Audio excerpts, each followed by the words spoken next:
My sister-in-law tried to poison me at Harry's birthday party, but she poisoned the wrong person. Jamie. My cousin-in-law grabbed a bite from my plate while we were celebrating Harry's 30th birthday and my pregnancy announcement.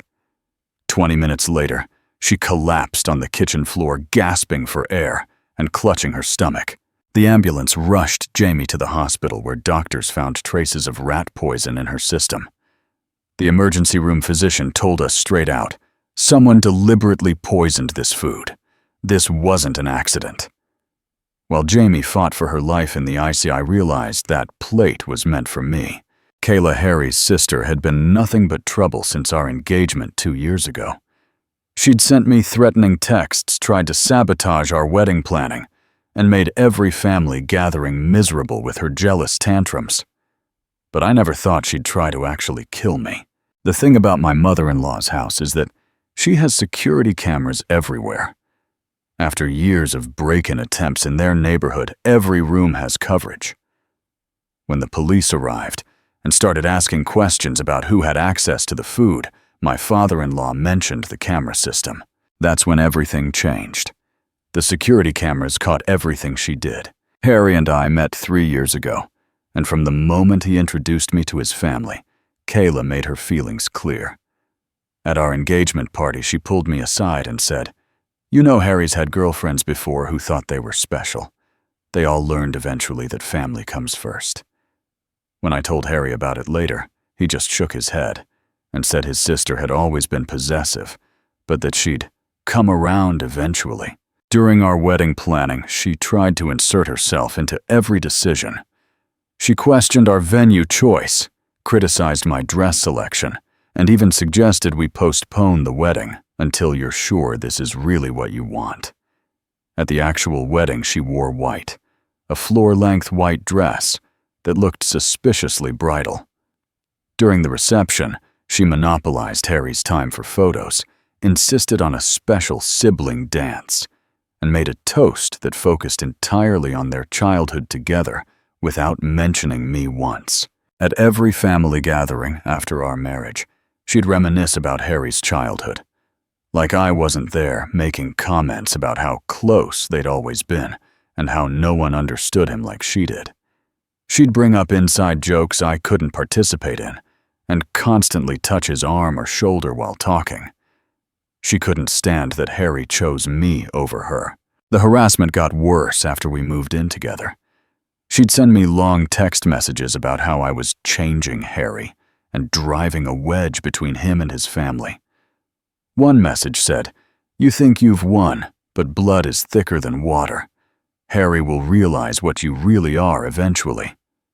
She started showing up at our house unannounced, always with some excuse about needing to borrow something or check on her baby brother. She'd rearrange things in our kitchen when she visited, comment on our decorating choices, and make suggestions about how we should spend our money. During family dinners, she'd make passive-aggressive comments about my cooking my career or how I monopolized Harry's time. When Harry defended me, she'd play the victim, crying about how I'd turned her brother against her.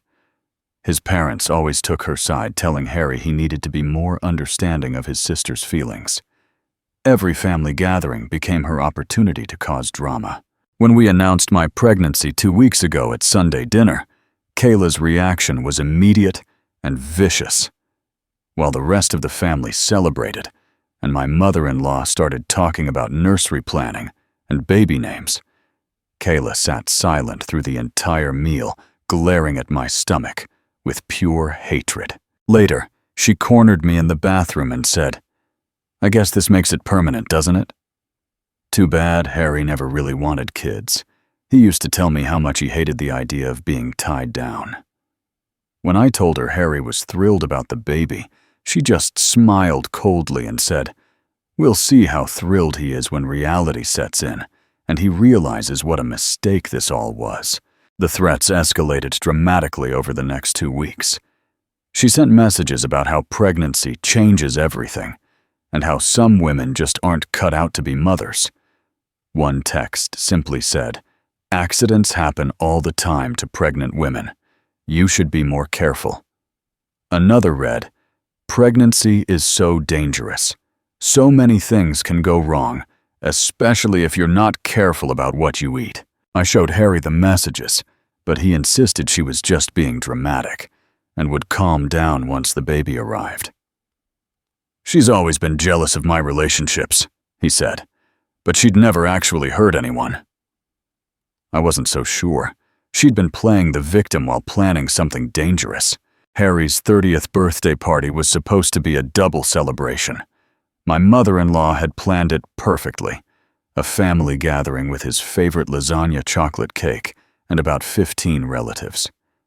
We'd decided to announce the pregnancy during dessert, right after Harry blew out his candles.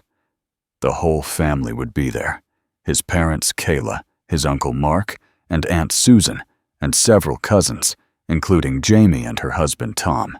Qley arrived early, which should have been my first warning sign. She never showed up early to anything, unless she had an agenda. "I thought I'd help Mom with the food prep," she announced, heading straight to the kitchen. "You know how I love to cook for family gatherings." My mother-in-law was thrilled to have the help, and I was honestly grateful, since pregnancy nausea had been making kitchen smells difficult for me. I watched Qley bustling around the kitchen, arranging salads, setting up the buffet line, and chatting with everyone about how excited she was for Harry's big day. She seemed genuinely happy for once, which made me let my guard down. She even complimented my dress and asked about how I was feeling with the pregnancy. For a moment, I thought maybe Harry was right about her eventually coming around. She insisted on helping with the food preparation. The dinner went perfectly. Harry was genuinely surprised by the gathering, and everyone was in great spirits.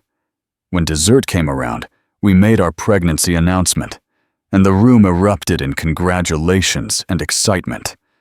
My mother-in-law immediately started planning baby shower details, and his uncle Mark began telling stories about Harry as a child. But during all the celebration, plates got passed around the table. Jamie, sitting next to me, grabbed a forkful of my lasagna while reaching for her wine glass.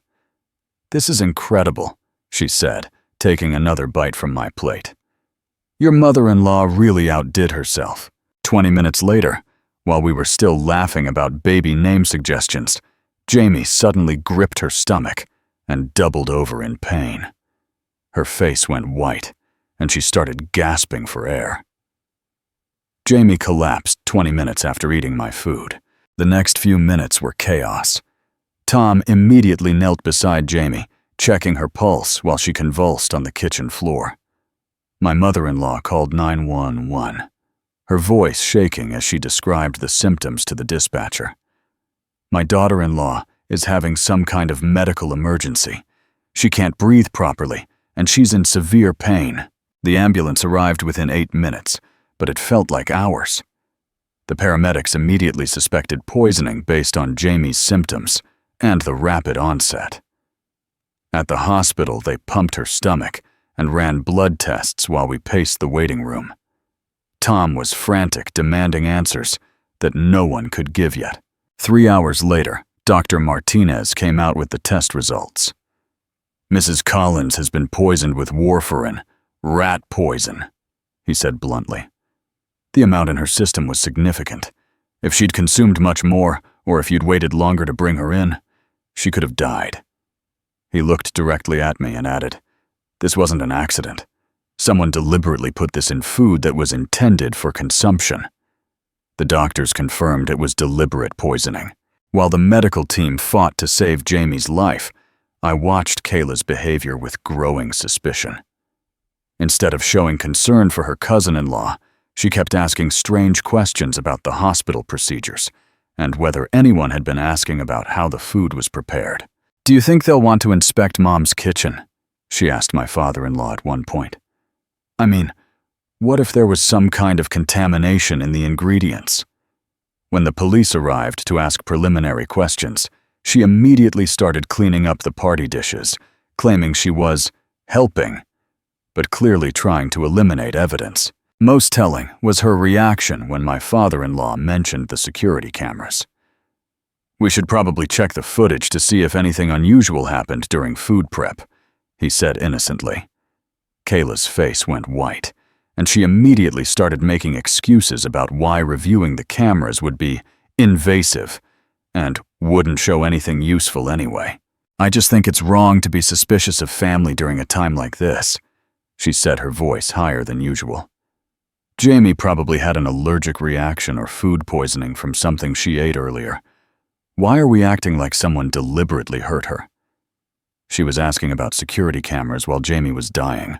When Detective Reynolds arrived to formally begin the investigation, he immediately secured the crime scene and started interviewing witnesses. He took samples of all the food that remained bagged up serving utensils and began asking detailed questions about who had access to the kitchen and when. Kayla's story kept changing. First, she said she'd only helped with setting up the buffet. Then she admitted to stirring a few things, but claimed she never touched any specific plates. When the detective asked about her movements during food preparation, she became defensive and started accusing other family members of having access to the kitchen.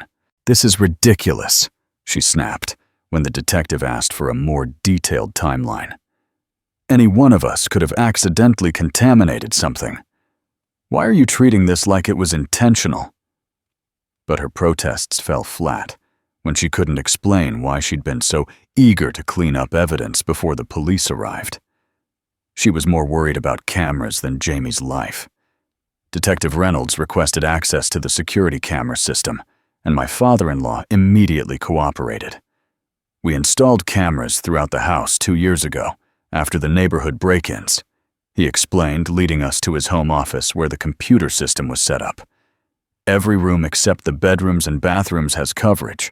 The kitchen definitely has 2 different angles." Kayla tried to object, claiming it was an invasion of privacy and unnecessary, but the detective ignored her protests. "This is a potential attempted murder investigation," he said firmly. "We need to review all available evidence." The in-laws had cameras in every room. The footage was time-stamped and crystal clear. Detective Reynolds pulled up the kitchen cameras from earlier that evening, starting about an hour before the party began.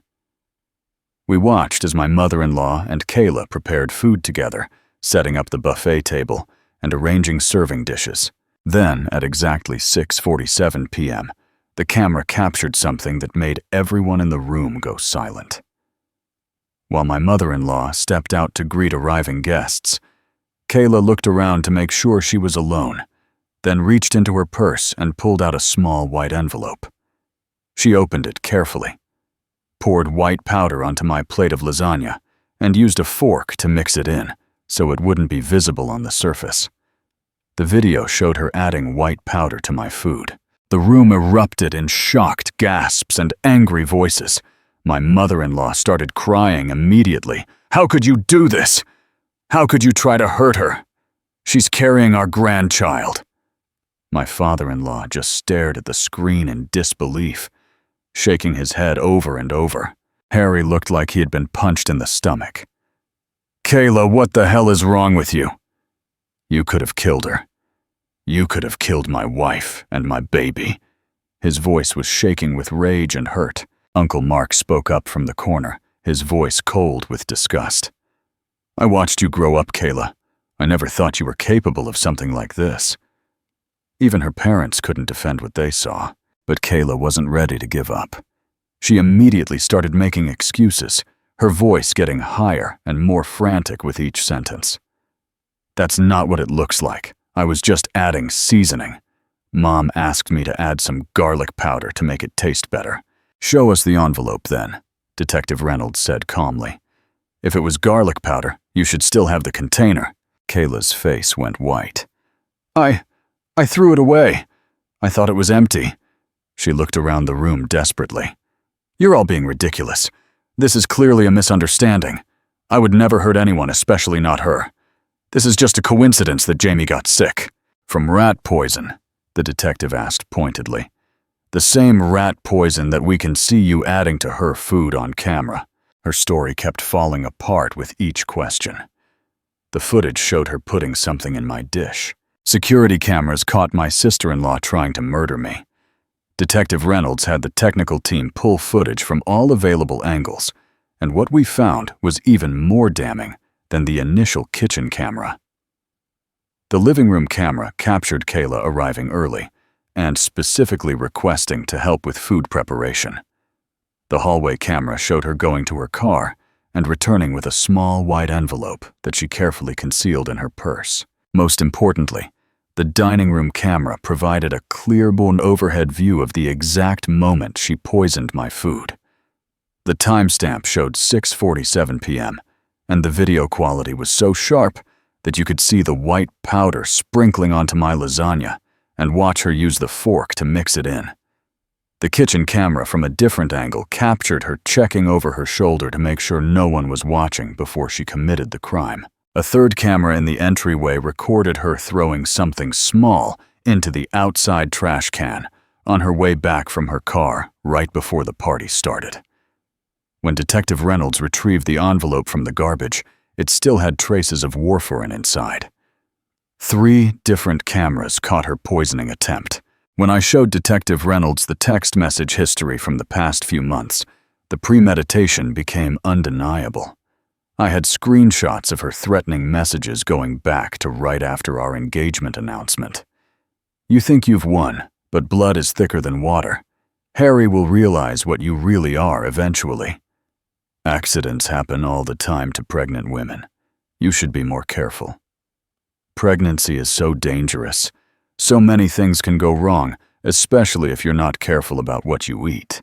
The detective also interviewed other family members who confirmed the pattern of harassment. My mother-in-law admitted that Qley had been difficult since our engagement and had made concerning comments about the pregnancy.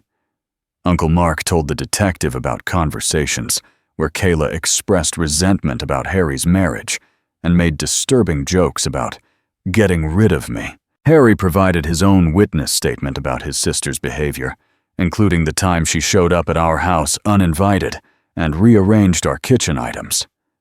She's always been possessive of me, he told the detective, but I never thought she'd actually try to hurt my wife.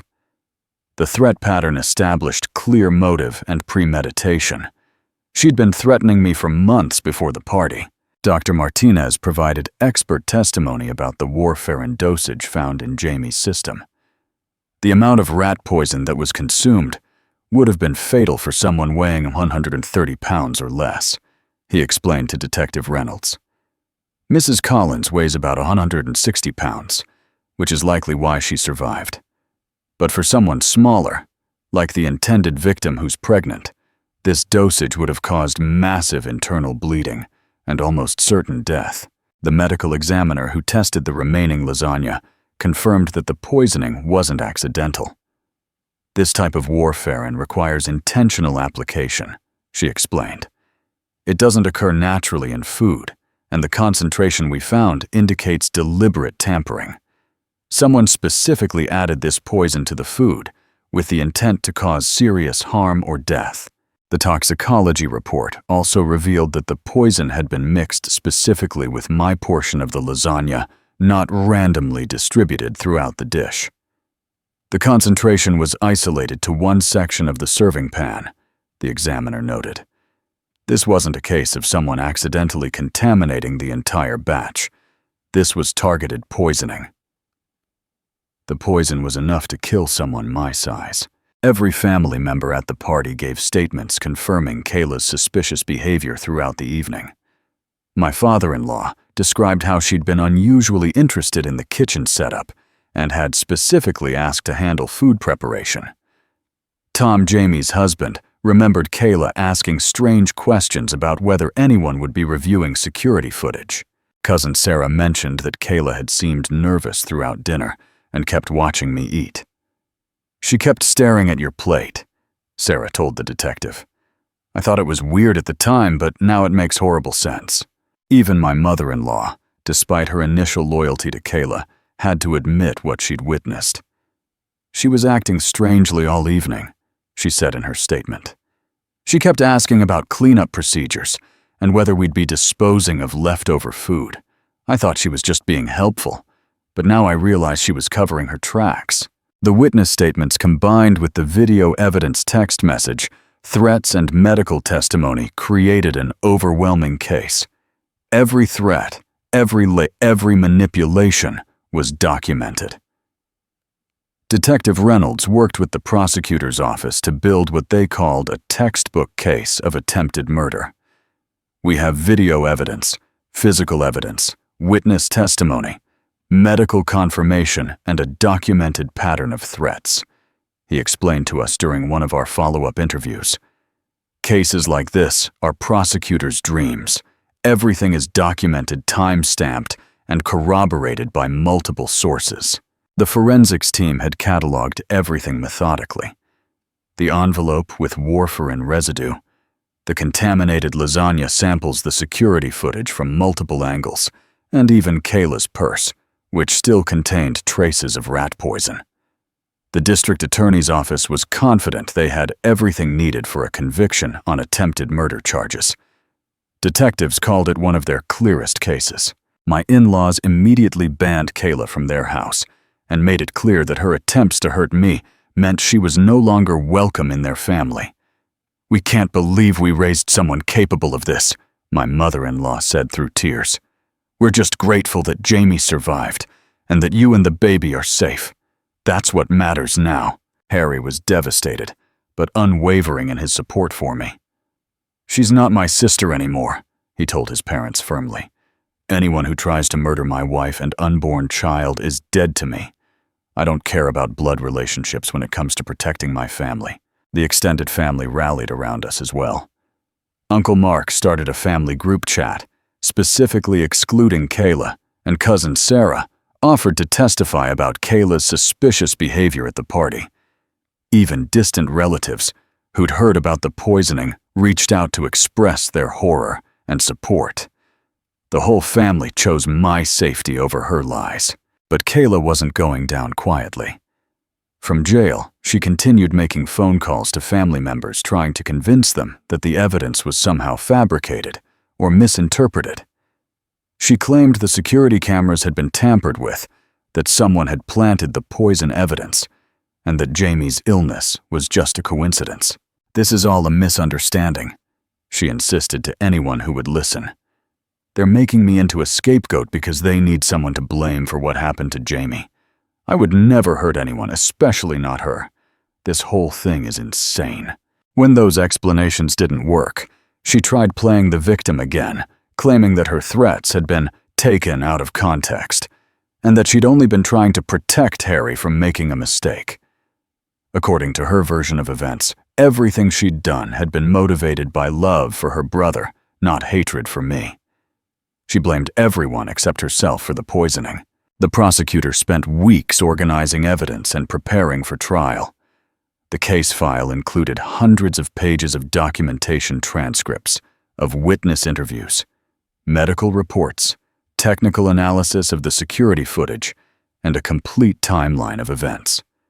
They consulted with toxicology experts, video analysis specialists, and criminal psychology professionals to ensure their case was bulletproof. "We want to make sure there's no possibility of this being reduced to a lesser charge," the prosecutor told us.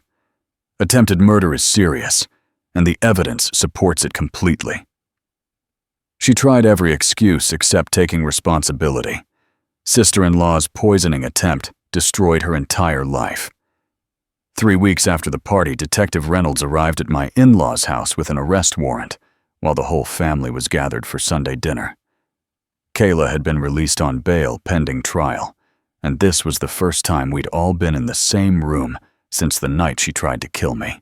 "Qley Mitchell, you're under arrest for the attempted murder of your sister-in-law," Detective Reynolds announced as he placed her in handcuffs right there at the dinner table. "You have the right to remain silent. Anything you say can and will be used against you in a court of law." The room went completely silent except for Qley's protests. "This is insane! You can't arrest me in front of my family. I didn't do anything wrong." But everyone at that table had seen the security footage, and no one was buying her act anymore. She was arrested in front of everyone she'd lied to. At the preliminary hearing, the prosecutor laid out the evidence in devastating detail. The courtroom was packed with family members, and every single piece of documentation painted a clear picture of premeditated attempted murder. The security footage was played on large screens, showing the jury exactly how Qley had poisoned my food, while checking to make sure no one was watching. The text message threats were read aloud in court. Accidents happen all the time to pregnant women. You should be more careful. Pregnancy is so dangerous. So many things can go wrong, especially if you're not careful about what you eat. The medical testimony confirmed that the dosage would have been fatal for someone my size. Dr. Martinez explained to the jury that if I had eaten that lasagna instead of Jamie, both my baby and I would have died from internal bleeding. The witness statements were equally damning. One by one, family members testified about Qley's suspicious behavior, her threats against me, and her obvious jealousy over Harry's marriage. The evidence was overwhelming and undeniable. When it was time for Qley to take the stand in her own defense, everything fell apart. Under cross-examination, she couldn't explain away the video. Evidence couldn't justify her threatening messages and couldn't provide any reasonable explanation for why rat poison ended up in my food. "Why did you tell your sister-in-law that accidents happen to pregnant women?" the prosecutor asked. I was trying to. That's not what I meant." Qley stammered, tears streaming down her face. "What did you mean then?" "I don't know. I don't remember. Everyone is twisting my words and making me look like a monster." The more questions she faced, the more her composed facade crumbled. She started screaming about how unfair it all was, how everyone was against her, and how she'd never intended to hurt anyone. But her breakdown only confirmed what the evidence had already proven. She was guilty, and she knew it. She broke down completely when reality hit her. The most devastating moment came when both of her parents took the stand to testify against their own daughter. My mother-in-law cried as she described watching the security footage and realizing what Qley had done. "I raised her better than this," she sobbed. "I never thought my own daughter could try to murder someone." My father-in-law's testimony was even more powerful. "When I saw that video of her poisoning the food, I knew our daughter was gone," he said quietly. "The person who did that isn't the child we raised. We choose our son's wife and grandchild over someone who would try to kill them." Harry testified about the years of harassment and threats, his voice steady and final. "She's not my sister anymore. When she tried to murder my wife and unborn child, she made her choice. Now I'm making mine." Even her own parents testified against her. The jury deliberated for less than 2 hours before returning with a guilty verdict on all charges: attempted murder in the first-degree assault with intent to kill and stalking. When the judge read the verdict, Qley's lawyer had to physically restrain her from lunging across the courtroom. "This is all your fault," she screamed at me as the bailiffs moved to escort her out. "You destroyed my family. You turned everyone against me. I hate you." But her rage just proved the prosecution's point about her dangerous obsession and complete lack of remorse. The judge scheduled sentencing for the following month, noting that the evidence showed a calculated and premeditated attempt to commit murder motivated by jealousy and hatred. Her own actions destroyed every relationship she had. At the sentencing hearing a month later, the judge delivered what everyone agreed was appropriate justice. "Mrs. Mitchell, you have been found guilty of attempted murder in the first degree. The evidence shows that you deliberately and with premeditation attempted to kill your sister-in-law and her unborn child out of jealousy and spite," Judge Harrison stated firmly. "The court sentences you to 15 years in state prison, with the possibility of parole after 12 years. You will also be required to pay full restitution for medical expenses and undergo psychological evaluation." Qley's final appeal was denied, and the bailiffs led her away in handcuffs, while she continued protesting her innocence to an empty courtroom. She got 15 years for attempted murder. The relief our family felt was immediate and overwhelming. With Qley finally behind bars, we could focus on healing and moving forward. Harry and I went to couples counseling to work through the trauma of having a family member try to kill me, and slowly but surely, we started to feel safe again in our own home. My pregnancy progressed normally, and our daughter was born healthy and beautiful 6 months later.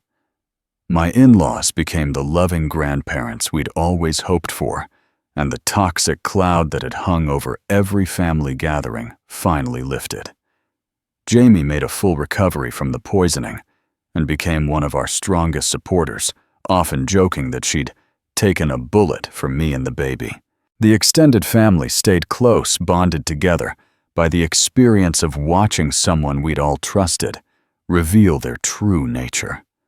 Sunday dinners at my in-laws' house became peaceful celebrations again instead of battlegrounds. Our family was finally safe from her poison. Looking back, I realized that protecting your family sometimes means accepting that blood relationships don't excuse dangerous behavior.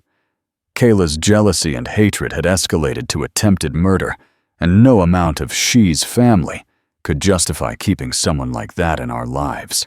I learned that some family members are too dangerous to tolerate, and protecting your children means cutting out anyone who threatens their safety.